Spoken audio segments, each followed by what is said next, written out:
des fausses pubs IA. Il y en a une qui était très spectaculaire cette semaine, celle sur Gucci. Alors, ce qui est remarquable, c'est le degré de détail, le respect des valeurs de Gucci. Ils ont réussi à capter de manière vraiment impressionnante l'univers de Gucci. Ça montre qu'il y a une vraie progression technique, une qualité aussi d'image qui est vraiment impressionnante.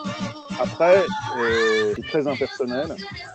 Les mannequins ont zéro émotion parce que le visage, les émotions sur le visage, c'est un tout, c'est pas simplement les yeux ou la bouche, c'est un jeu entre les joues, la peau et le regard. Et ça, la technologie n'est pas au point. En revanche, pour tout ce qui est décor, pour tout ce qui est mannequin, c'est vraiment très impressionnant. C'est là où on voit l'incroyable progression de la vidéo et de tous les outils.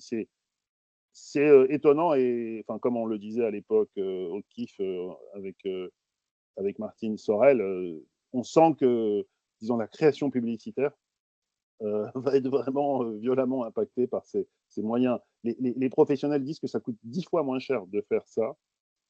10 Aucun fois. problème de renouvellement de droits, Aucun aucun problème de problème de renouvellement droit à de droit, l'image. pas de problème de mannequin, et ça coûte 10 fois moins cher. Ce qui est quand même, ça veut dire que ça va se démocratiser.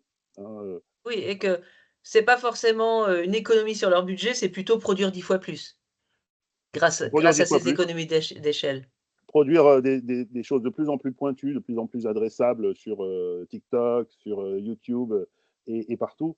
Donc c'est vraiment tout changer dans la manière dont ils communiquent. C'est leur mix marketing qui a Mmh. changé. La vidéo qui était réservée aux gros trucs, bah, finalement elle devient accessible et ça devient en plus un programme ou un produit qui est facile à, entre guillemets, démocratiser.